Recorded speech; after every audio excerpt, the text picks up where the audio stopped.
What's up, everybody? You're listening to Salah's Corner with the one and only Salah Muhammad. So today I am sitting with, first and foremost, welcome back, right? Is it okay to welcome myself back, Bree?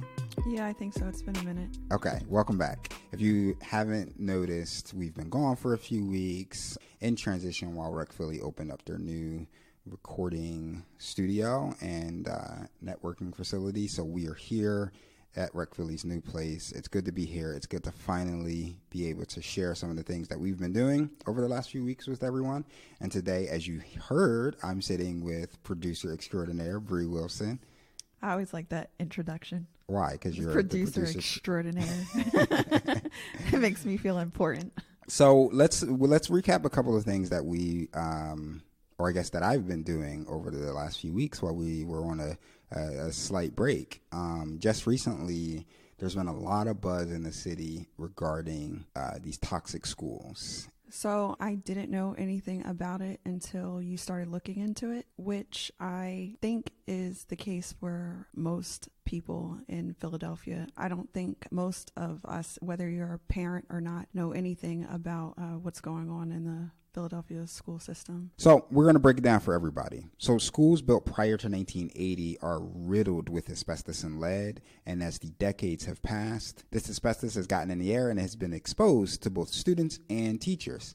The Enquirer did a huge expose in 2018 highlighting a number of schools that had very high levels of asbestos, higher than levels found at the site of 9/11, where the two towers fell, which is pretty crazy. Yeah, that's definitely nuts. I mean, this is what we're sending our kids to. So over the last couple of weeks, I was able to go to a number of different protests and rallies regarding this issue. I was able to get an interview with Antoine Little. He's an activist and also a parent to a student that goes to one of these schools that ended up being shut down due to asbestos. I talked to Eric Marsh, who's also an activist in the city of Philadelphia. We also talked to Nicolas O'Rourke. He was a previous guest on the podcast. He recently ran for city council. He didn't win his race, but he also works with Power, which is an organization focused around community building.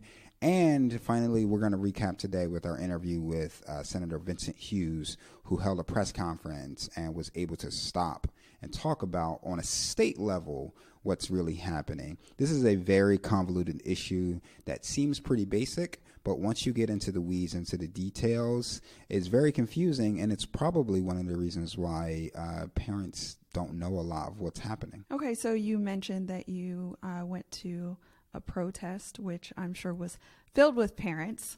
What happened there? Yeah, let's break it down. So we started the protest, and a number of people ended up speaking, including, like I said, a number of activists, Antoine Little, and we also heard Kendra speak, Kendra Brooke, who was recently elected to city council. And after all of that took place, I was able to pull Antoine aside, and as a parent and activist in the city of Philadelphia, we talked about the asbestos issue, how it's hitting close to home for him, and what he thinks the school district should really do about it. So my name is Antoine Little. I'm a parent of 3 public school children. I'm also a public school advocate, been a public school advocate for about the last 9 or 10 years. So we're here tonight to talk about and to stand up to the district about the toxic conditions that are going on all over all of the schools that fall under the school district of Philadelphia. Primarily T.M. Pierce Elementary School, because that's the school that my children attend, but we're also raising awareness to all of the schools that have toxic conditions in them. Now, I know there's been a lot of media uproar, especially within the local papers, about what's happening with the conditions of these schools, and then the school district response. What has been your interaction with the district? What's taking place? What is the condition of Pierce specifically? So, I mean, there's exposed asbestos. They're doing lead remediation work. And the response from the district has been, in my opinion, mediocre. And the reason I say mediocre because it took about 5 meetings for us. I'll say 4 for fairness. It took us about 4 meetings to actually begin to make some progress. Of course, the first meeting was very hostile because you had upset parents because we all found out from a news article. I found out because I got a call from a reporter who was calling for a comment. And when she said what she was calling for the comment for, I was floored because I knew nothing about it. So the following Monday, I chose to hold a press conference and rally outside of the school to raise awareness, to let all of the parents know what was going on outside the school. So, we fast forward, we had several other meetings, and I feel as though the district has been completely dishonest with myself and the rest of the parents of TM peers. And we just want answers. And as I told the district, I said, when you come in to talk to the parents, you have to do several things. You have to be honest, you have to be upfront, and don't lie. I'd rather hear the bad news, get it out the way, and then we figure out how we move forward. But when you begin to, I can't say what I want to say, but when you begin to try to pull the wool over our eyes, that's when the parents really get irritated because you begin to think that they're stupid. Okay, so there's a lot to say about what Antoine said. It amazes me that they have shown such little concern for what's going on in our schools. And I know that it's like, I feel like it's a money issue, but we're dealing with our kids' health, and teacher and faculty's health, and not on a minor level, but, cancer. Like this is serious. So it is astonishing the lack of response from the school district, and also how they treat asbestos is not something that causes alarm. It's been a common joke if you went to a Philadelphia school that asbestos was rampant all over their buildings. So the awareness has always been there, even when we were kids in Philadelphia schools. So we talked about that dynamic and their lack of response from the school district with Antoine. I'm a product of Philadelphia school system, and I learned back in the day that asbestos was bad. It seems like we're past the point of they dropped the ball. It was almost like it's been ignored for decades, really.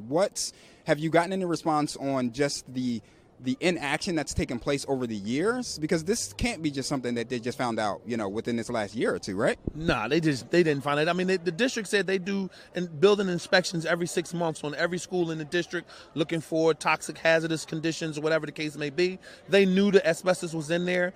They're saying that because it wasn't broken, destroyed, it didn't cause a risk or a hazard.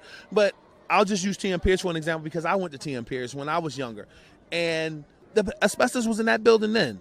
Listening to a story that was on Good Morning America this morning and hearing the doctor say no levels of asbestos is good, that's alarming.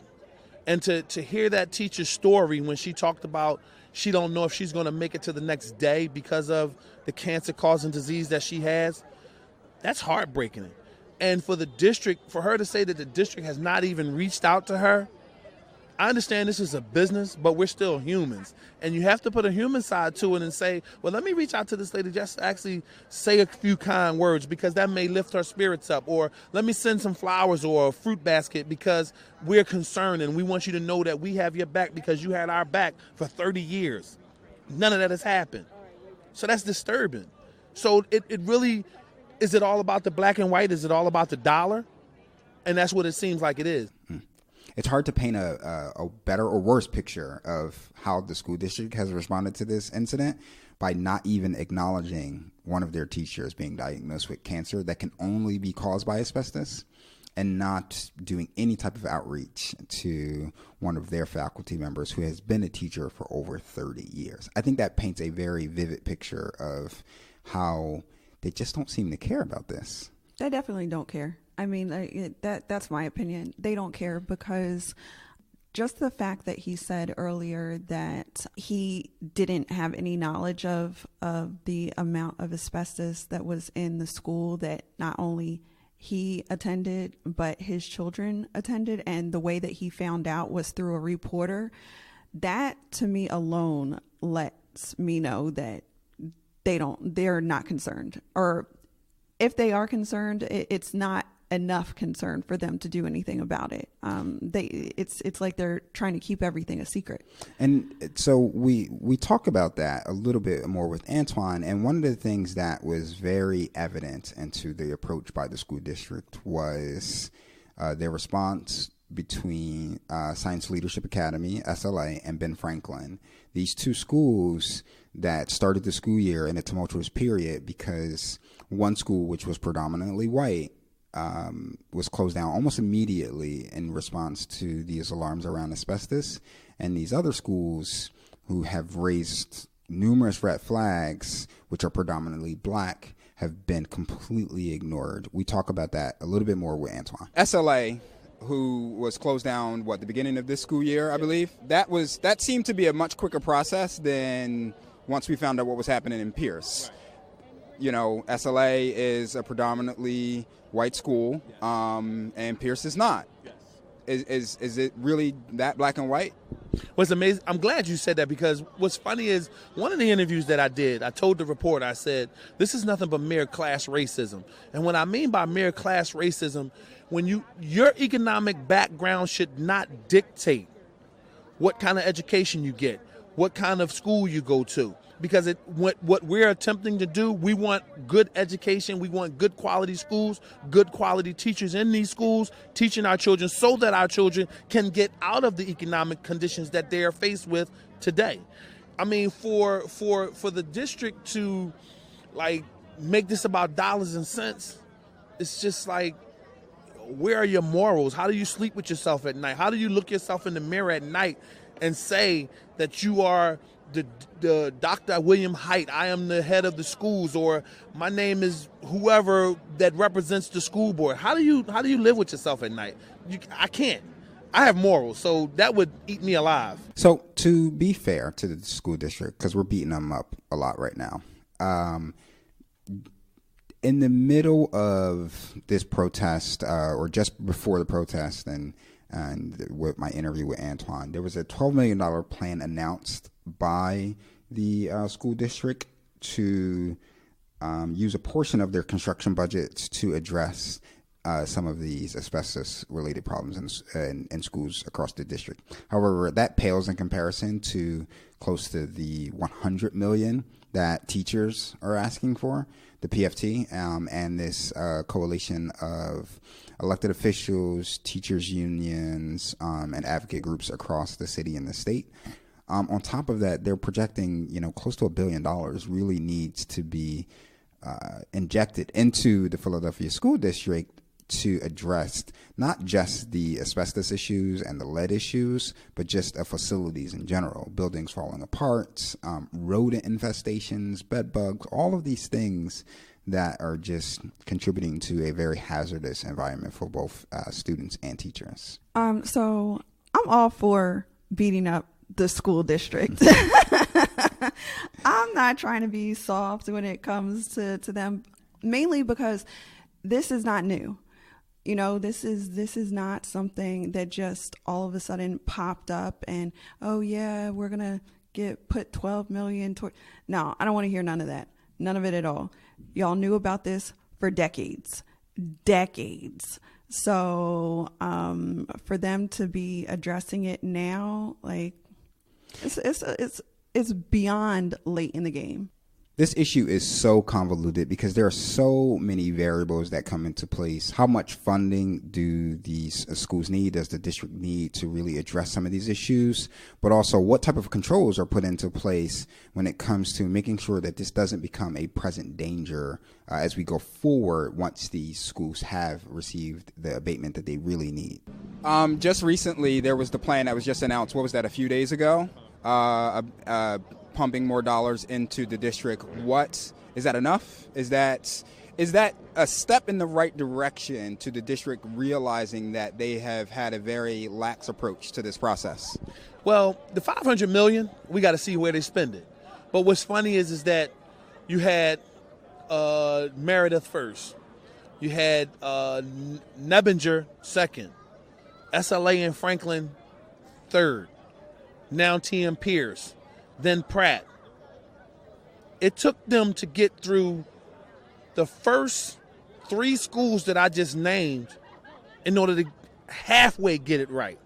And they still haven't gotten it right because their messaging is wrong. And they're not being forthright with the parents about a lot of things. What are the air quality results? If you even did an air quality sample test, how long have you known that there's been damage asbestos in the building? These are questions that we have not been able to get answered. I think they're about to let people in. So just before we go in, what is the demand that you have for the school district? I mean, one of our demands is change your communication process when you deal with the parents. The other demand is go in and clean every school within the district. Clean and abate every school in the district. The other demand is that all records need to be made public so that parents can read the results of what's going on and stop lying to the parents of the district. Okay, so I'm glad that Antoine focused so much on accountability, because that's really like the main focus of this, that the school district needs to let people know what's going on, and they need to be honest about it. So what's next? Yeah, it was really crazy because that was a big part of this. Antoine and I talked after the protest. So the protest went on, and a number of people went out there and spoke, including Kendra Brooks, who was recently elected to city council. Mm-hmm. And one of the things that came up during the protest was this 10-year tax abatement. And not to get into too much detail, basically an abatement or a way for businesses to come into the city, and as they start their new business, they have a new building that they're building in the city, they don't pay taxes on it. It's an encouragement to help stimulate the economy in the city, helps jobs, and really help the community as a whole across the city. It's a great idea in the short term, but there are a lot of advocates in the long term that believe it's long overdue, that needs to be repealed, and that money could be used for other purposes in addressing some issues in the city, like infrastructure and, of course, now the school issue. So just as we were about to head inside, I was able to pull activist Eric Marsh aside, and we talked about what the 10-year tax abatement can provide as far as funding to the school district, but also if he had confidence in the school district and district officials on their ability to take this seriously and address these huge concerns that parents, students, and teachers have. I'm not concerned how they feel about it. The reality is that they need to put money behind this issue and recognize that there's no place for these children to go. The schools have already, many schools have already been shut down up to this point, and so you have to take an aggressive step, remove these children from this hazardous environment, and start working on either abating the asbestos and lead in existing buildings or providing new spaces. In relation to tax abatement, there's a lot of people who have jumped on the bandwagon about tax abatement and how we need to just get rid of it completely. And I'm aware that it actually has provided some benefit to the city. However, I have years of experience in construction. I remember when the tax abatement was first started, before the head house at the convention center was started, before there was a Marriott downtown, before the convention center expansion happened, right? And so its initial purpose has been served. It's attracted large developers. It's attracted out of state and out of town developers, and we have an influx of buildings, construction, and economy that's done that. There's even some small construction and residential construction that has happened that has actually helped people on a very small end. However, the reality is that the school district has actually suffered the whole time that the city has grown. There's been no resources and no money really pouring in to keep up with the growing cost of maintaining these schools. So again, I think when we talk about tax abatement, I think we're missing an opportunity to talk about ulterior funding sources. We're missing the opportunity to talk about how the city and the state prioritizes its spending, right? Because like I said, we've known this issue of asbestos and lead has been around for a very long time. The tax abatement issue is only one small piece of that conversation. And as legislators and elected officials, we elect them and put them in office to be forward thinking, to foresee problems as they're before they arise, and be able to head them off. And that has not happened.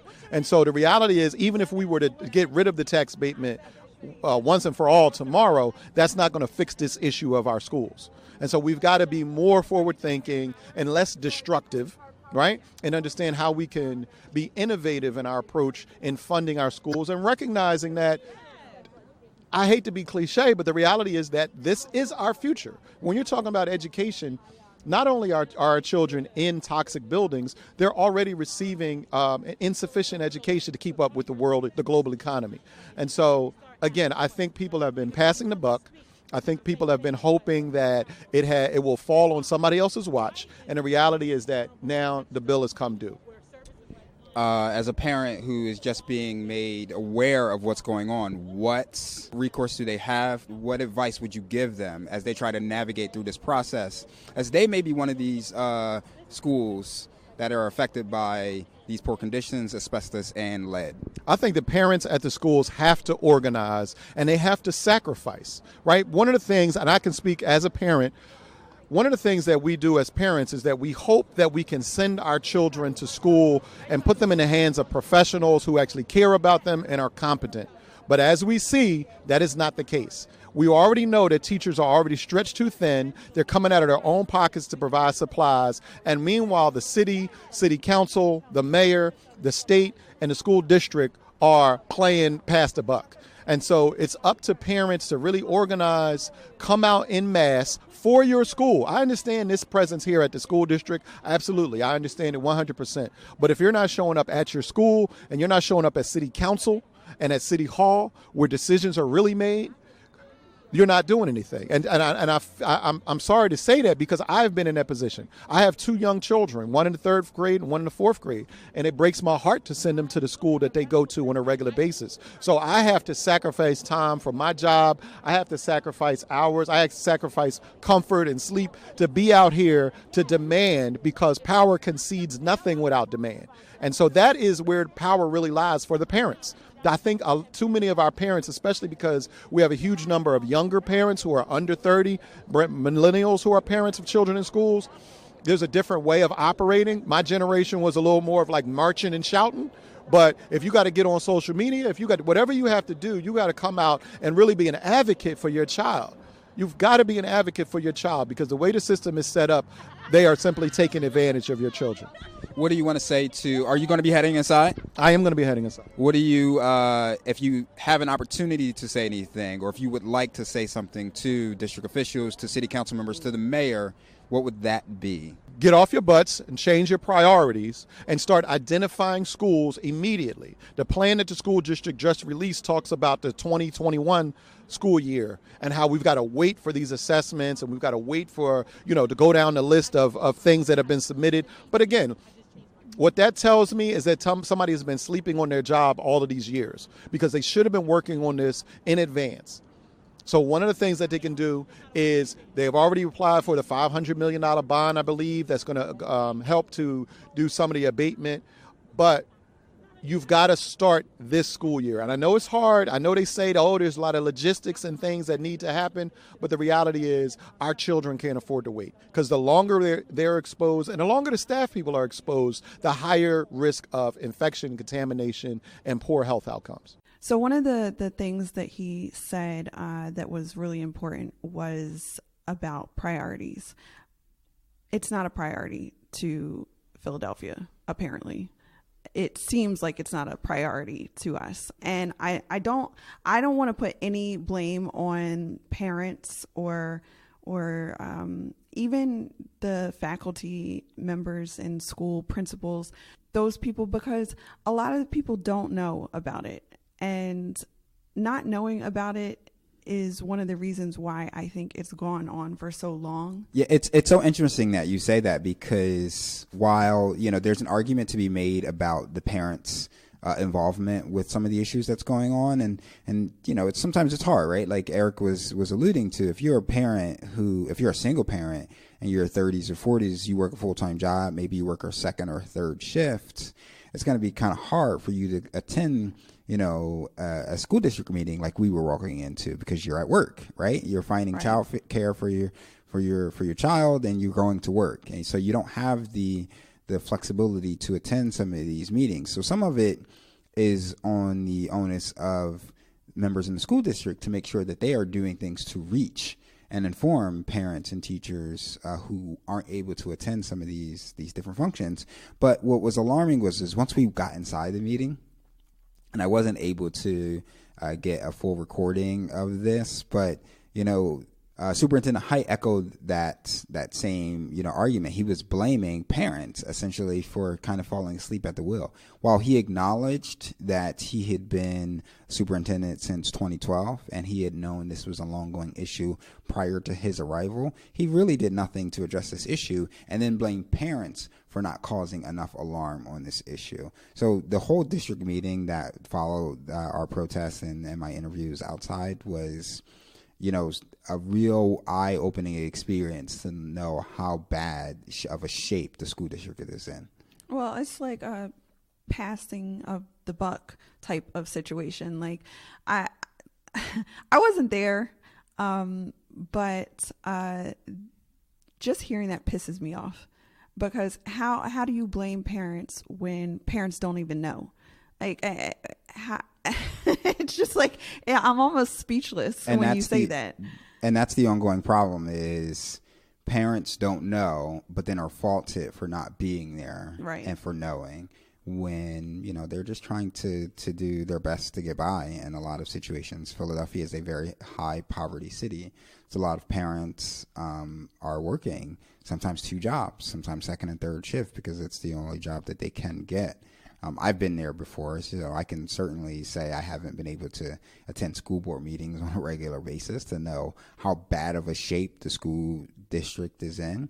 But a basic requirement of providing a healthy school seems like something you shouldn't have to demand. And that's the thing. That's the thing about it, is that when you send your kids to school, you are under the impression that you're sending them to a safe environment. We already have to worry about, mass shootings and all this additional stuff that parents worry about on a daily basis. We shouldn't have to worry about the condition of the school. So I'm sorry, but I feel like as a parent, that shouldn't be my job. That should not be my job. But the way that they are setting everything up now, because they've let this go on for so long, it's about to be the parents' jobs to take over all this nonsense that they just let fall by the wayside.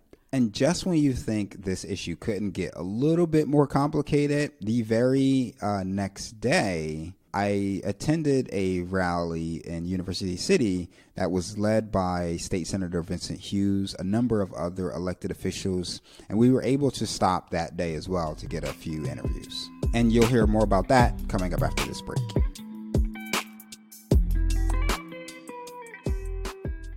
So I've had a lot of people coming to me asking me where I find the time and the space to make all of these podcasts happen.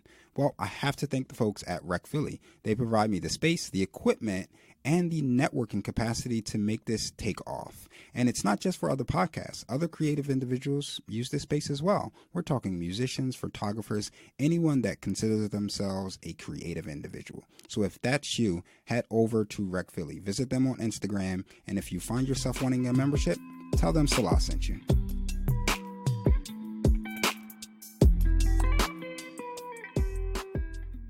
For everybody who doesn't know, tell us who you are, and what brought you out today. Sure. My name is Nicolas O'Rourke. I am a pastor of Living Water United Church of Christ in Northeast Philadelphia, Oxford Circle. I'm an organizer with Power. I came out today because the issue around school funding is a long-standing issue. Power has been an organization in coalition with many others across the city and the Commonwealth to make sure that we continue to raise the awareness around the reality of the toxic conditions of the schools. It is a moral outrage, as has already been lifted up by several elected officials, that you have students and staff that are in schools where there is lead flowing through waters. There was a story that came out in WHYY that talked about how there were teachers and students that were raising money to send water bottles to Flint, Michigan, while at the exact same time their very school had many water fountains that had extremely high lead counts in them. And so the fact that we allow this to persist, the fact that this is so prevalent in urban areas of the Commonwealth exposes the inherent racism in the way that we do funding for our schools. And the fact that, we have a crumbling infrastructure that is probably $1 billion in terms of a backorder of things that needs to get done is a sin and a shame. And so I want to continue to make sure that my presence and voice is present to call out the fact that we need to make sure that our schools are fully funded, not yesterday, but right now. Not to mean to cut you off, but who should we direct our energy toward? Rightfully or wrongfully so, there's a lot of opinion about Superintendent Height that he should step down for his lack of attention to raise awareness on this issue, being in the district since 2012, I believe, but also his lack of response just recently with these last few schools that have had these asbestos outbreaks, and now 2 more additional schools have been closed down. But today, we have an understanding from Vincent Hughes, Senator Vincent Hughes, that, our energy should be really focused on the state level. Where do you, as a local citizen of the city, where should our energy be focused? Sure. So here being at Vincent Hughes' event, lifting this up, I think it is important for us to get behind what he is planning right now, which is to make sure that we are continually putting pressure on Brian Cutler, who is the majority leader of the House of Representatives, as well as Jake Corman, who is the Senate majority leader in the PA Senate, to make sure that we continue to lift this up. I do think that myself, along with many other community members, have expressed frustration with what many would consider an inadequate response by the current superintendent, and I think that's something that none of us should be missing, or that no one should lose sight of. And so I think it's very appropriate, as has been the case, that we continue to apply pressure to make sure that the superintendent lives up to the responsibilities that are that he's called to. As someone who may be a parent, may not, but as someone that lives in the city of Philadelphia who's not here today and may be listening in, what advice would you give them on how they can be best used to move the ball forward? Yeah, absolutely. I think as an organizer and someone who believes in the power of collective action, the more the merrier, as they say, right? The power is not in the pointed finger, but in the clenched fist. When we can pull together across families, across schools, across district, across race, across every dividing line, and ring out the truth that this is addressing all the students that are going to schools and teaching in these schools. We're able to direct our energy and organize. And so I believe in organizing. I believe in making sure that this is not the only room that folks should be coming in, that when there's a call to show up at the district at 440, when there's a call to come to the streets, when there's a call to go to City Hall, whatever the case may be, when there's a call to go to Harrisburg, that as many people as possible that can afford to make sure that they are there. That's the only way change comes. The more that we stay on the issue and the more people that are staying on the issue, that'll help us to create the kind of change that we want to see. Nicolas O'Rourke, thank you, as always, a friend of the podcast. Thanks for stopping to have this conversation with me. Thank you, my brother. So that was my interview with Nicolas O'Rourke, and he really echoed some of the confusion that I feel like some people feel. Where should our attention be focused? Should it be focused at the state level and push legislators to get some of these laws passed to fund some of the Philadelphia schools? Or should it be focused at the local level and, maybe forcing Superintendent Height to resign? Yeah, it's definitely good to know what direction to go in. It's pretty easy to get lost in all of this. So that's important. And one of the things that was really alarming as, so we attended this press conference led by Senator Vincent Hughes. And we'll talk about this in his interview as well, that he painted a very stark contrast between the tale of two districts, right?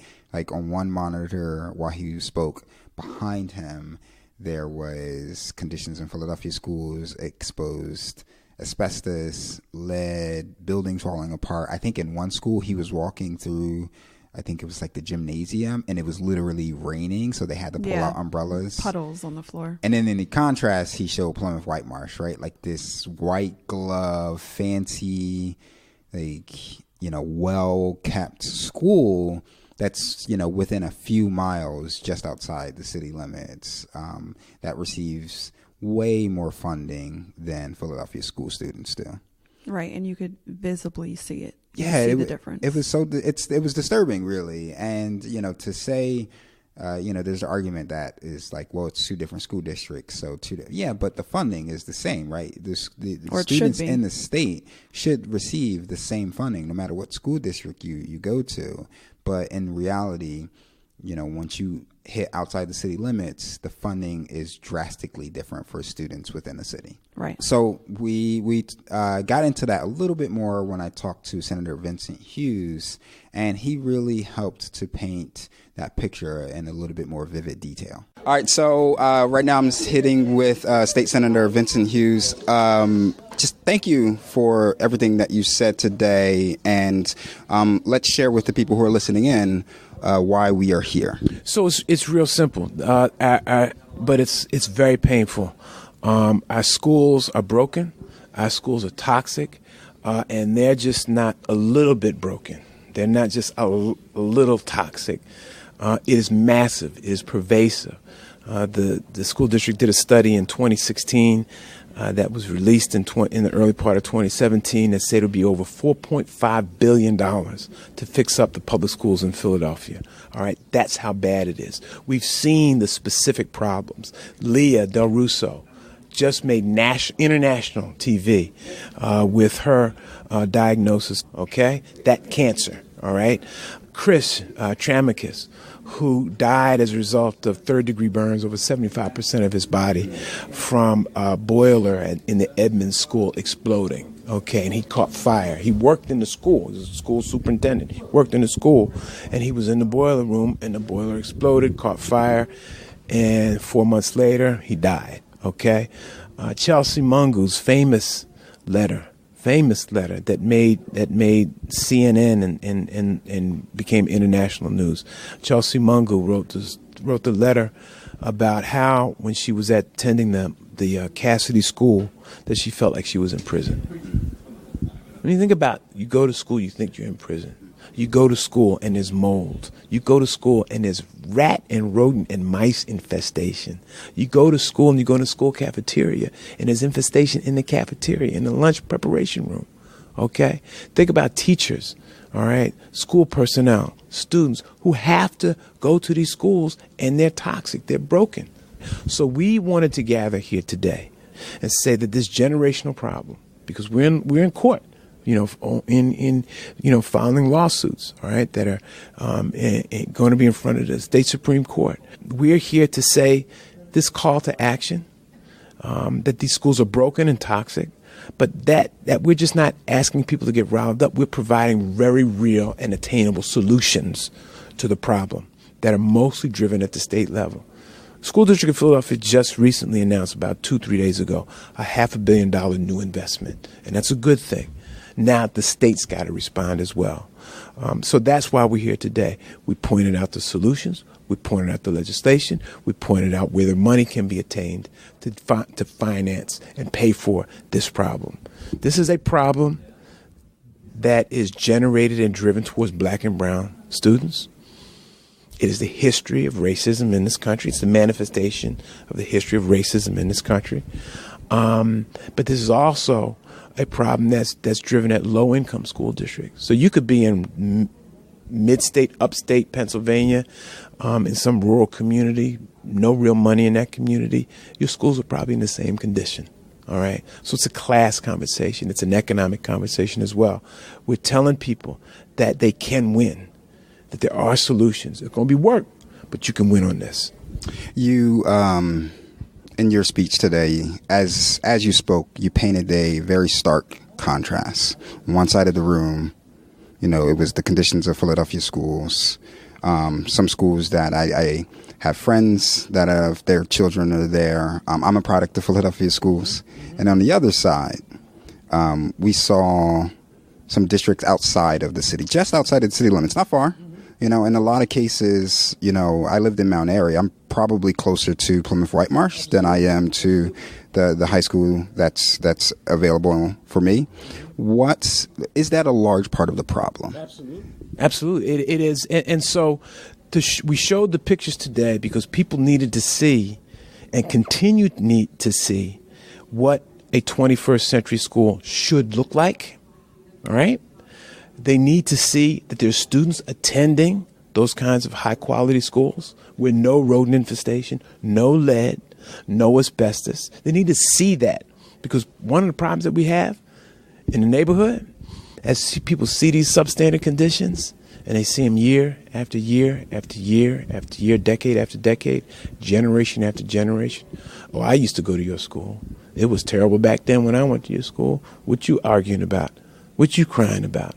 Well, it's not supposed to be that way. Number one, state law requires that every school be equal and equally funded. And number two, that we cannot get in this mindset that less than is acceptable. All right? The hell with that. The hell with that. We're as equal as anyone else and deserve what everyone else is supposed to have. And because we know that the funding formula at the state level for education is discriminatory. It's the worst funding, equitable funding formula in the nation. Pennsylvania ranks 50th, below Alabama, below Mississippi. All right?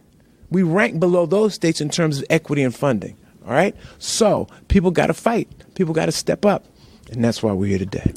I don't know how much time you have, but I'd like to get a little bit into the details of things. So can we talk about that funding formula? Explain that to people who may not understand what that is. Well, just look at, I'll start with the consequences of the inequitable funding formula. Take a school, Overbrook High School, okay? Roxborough High School, Olney, okay? Take a class of 30 kids, go over the line to Plymouth White Marsh High School or to Upper Dublin High School. The students in Upper Dublin and Plymouth White Marsh High Schools are getting $10,000 more per child than in Roxborough, in West Philadelphia, in Olney. $10,000 more per child. So a class of 30 kids in Plymouth White Marsh, that's $300,000 more per classroom of 30 kids. Think about it. So if you look at the conditions and you see what's going on, you see the funding formula, all right, is discriminatory. And it's been like that for decades. And it's only slowly getting repaired. Now, the state law and the state constitution says that every child must get an equitable funding. All right, so the money must be equalized, must be the same. But the legislature, for decades, has failed to fund it equitably. All right, so now we're back in court again. All right, have won every time, and we're working our way up to the state Supreme Court. And hopefully, when we get in front of the state Supreme Court and they make the decision, they will put teeth behind their decision to make sure the legislature does what it's supposed to do, which is to fund equitably. We know it can work. It happened in New Jersey. And when it happened in New Jersey, within years, $8 billion of new money went in. All right? And they started fixing up schools and adding more money to classes and adding more school personnel and what have you. It is the state's responsibility. All right?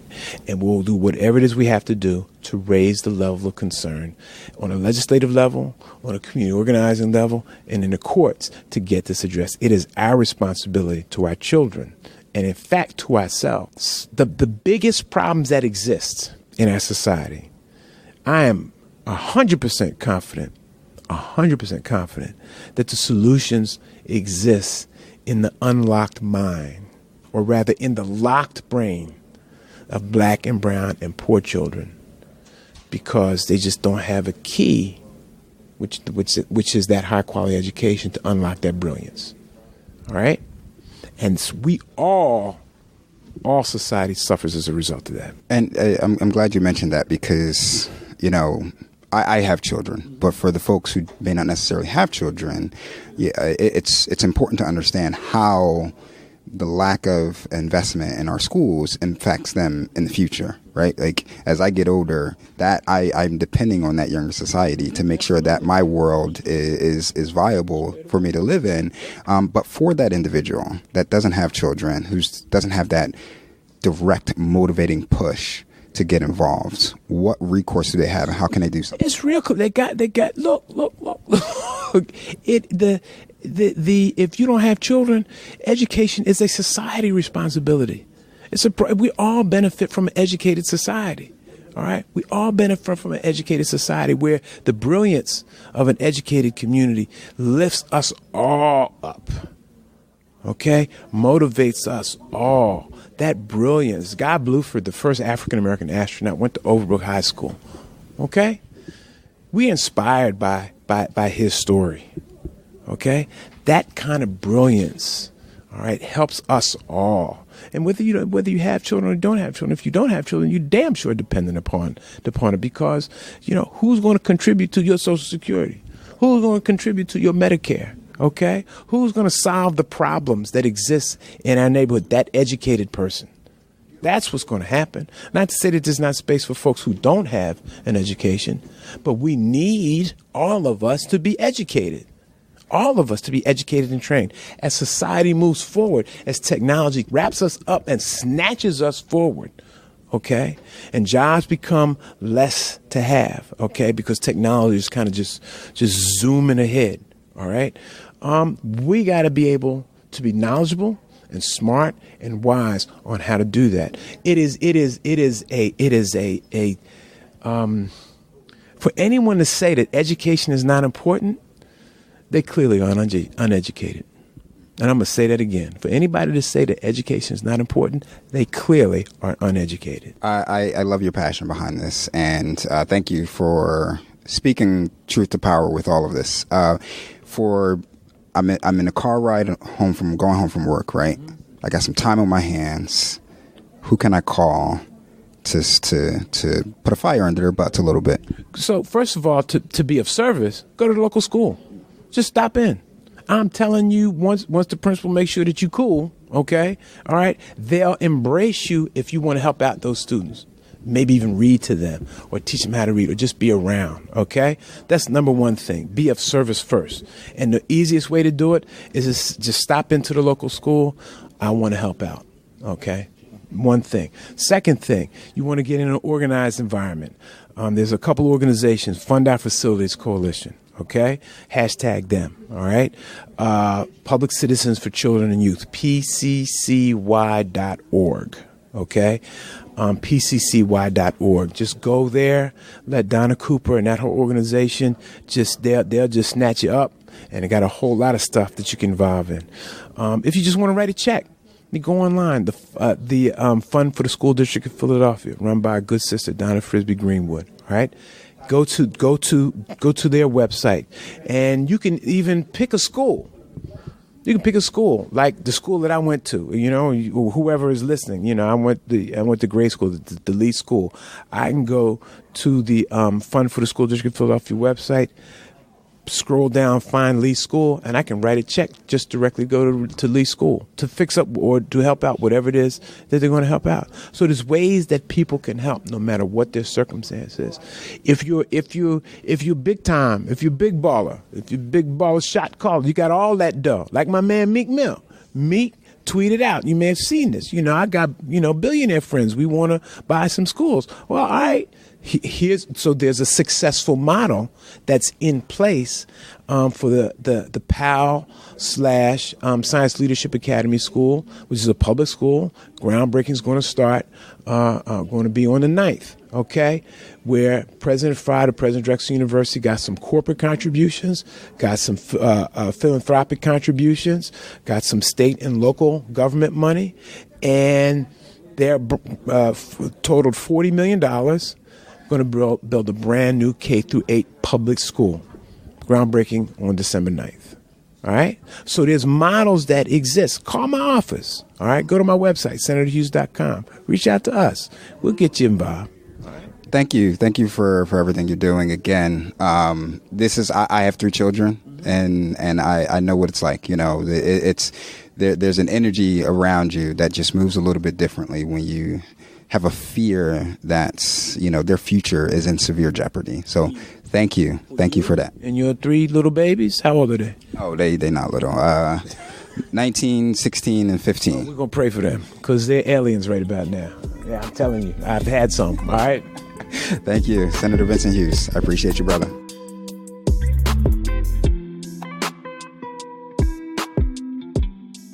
So, Bree, how do you feel about this? Not pleased. Yeah.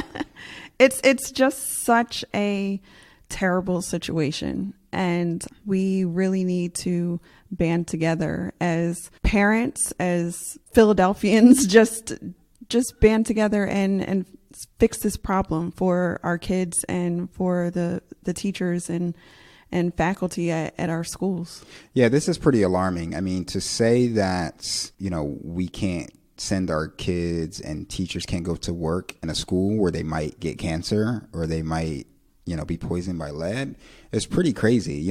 There was a story about how teachers were sending water bottles to Flint, Michigan. I think we talked about that with the senator. And meanwhile, they are being, poisoned by some of the lead that's in the buildings. Teachers having to go on national news outlets to talk about the cancer that they've gotten while teaching in Philadelphia School District, just for the people within their own city to hear what they're saying. That's disturbing. And it's beyond dropping the ball. That's just trying to pass the buck and trying to avoid the issue so that you won't get blamed for it. Right. So hopefully a lot of people can really gravitate towards this issue and organize around it. With that said, we have a petition for everybody to go sign. So please visit my Instagram page, Salah's Corner, and click the link in my bio to add your name to the petition to just ask for the school district to take this issue seriously, to be transparent in how they investigate some of these schools and make sure that they are investigating every single school in the district. That's one of the biggest problems, is the school district has yet to announce a plan where they are going to assess every school in the district. Add your name to that cause. And as always, you can email me with any questions, ideas, topics, or if you want to be the guest on Salah's Corner. The email is realtalk@salahscorner.com. Anything else you want to add, Embry? Just to make sure that we hold these people accountable, because it's important. As always, thank you for tuning in. Please leave a review for us on Apple Podcasts.